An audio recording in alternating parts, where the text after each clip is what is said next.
I need to go to bed. I just can't talk about this anymore. Good night.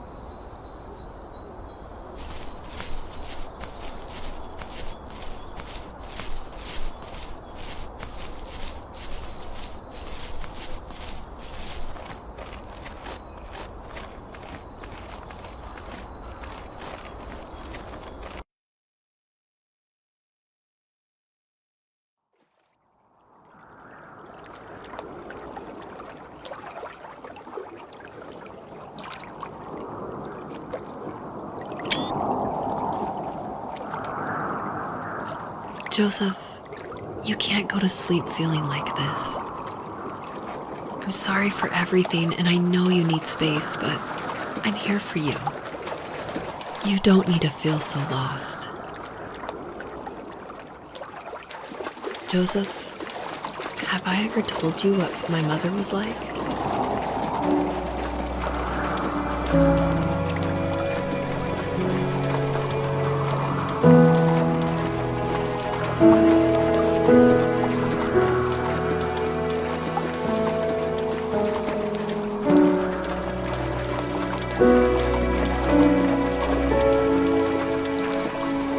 You know what it's like not to have a mom at home.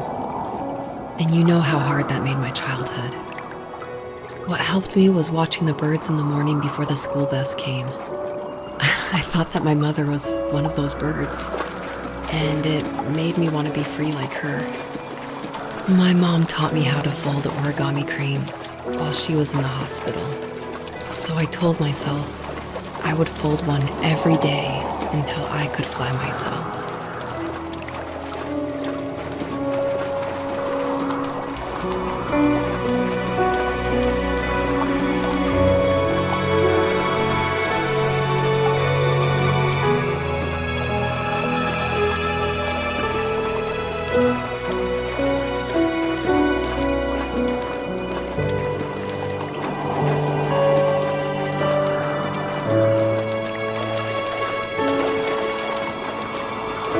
I think we both have always loved animals, and for me that love started with a dog.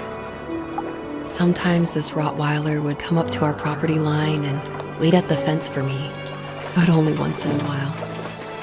I was sure to check every day immediately after school, and it usually ended in disappointment. I would even steal money from my passed out dad just so I could buy these off-brand dog biscuits. Even when she did stop by, she never went beyond the fence. Why was she so scared?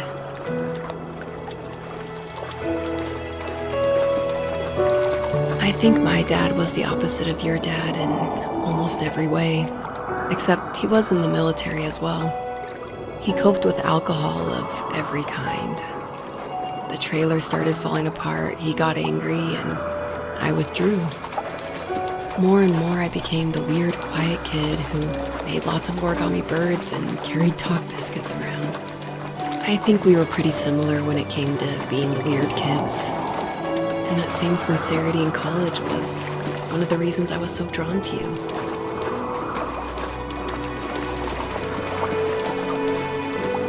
Life got worse and worse, and at one point, I really didn't think I could survive another day with my soul still intact. I had no real friends, let alone neighbors, since we lived in the middle of nowhere.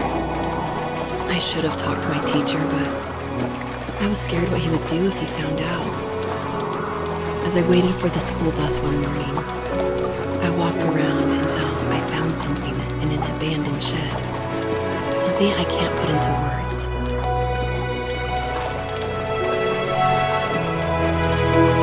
I summoned courage I didn't know I had, and I broke into my dad's room and found the key to the shed where he had locked my bike. I'll never forget that feeling, with the wind rushing by my ears as the sun rose over fields of wheat. I was flying for the first time. I biked as far as my legs could take me until I found a house that felt friendly, and that felt like home. Those strangers helped me in so many ways. And if it wasn't for them, I wouldn't have found my foster family. And if it wasn't for my parents, I wouldn't have met you.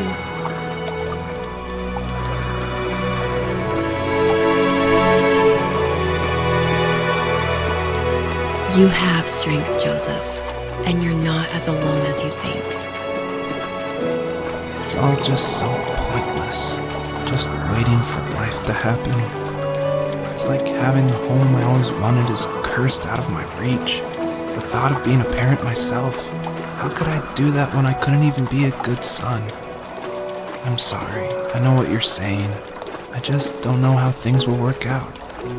These quiet hours will turn into years. We'll wonder which roads passed us by.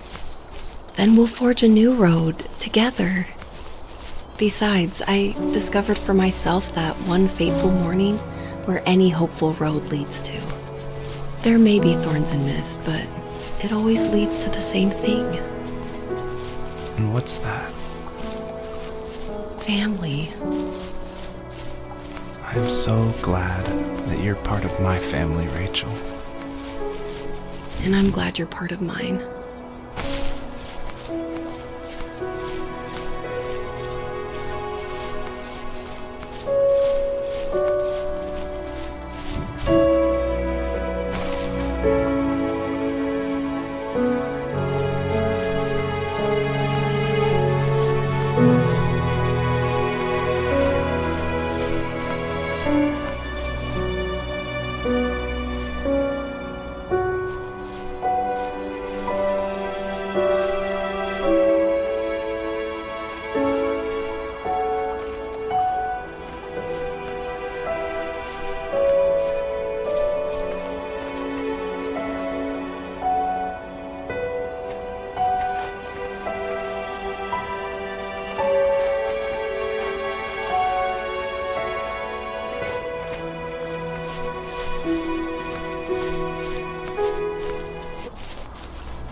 you.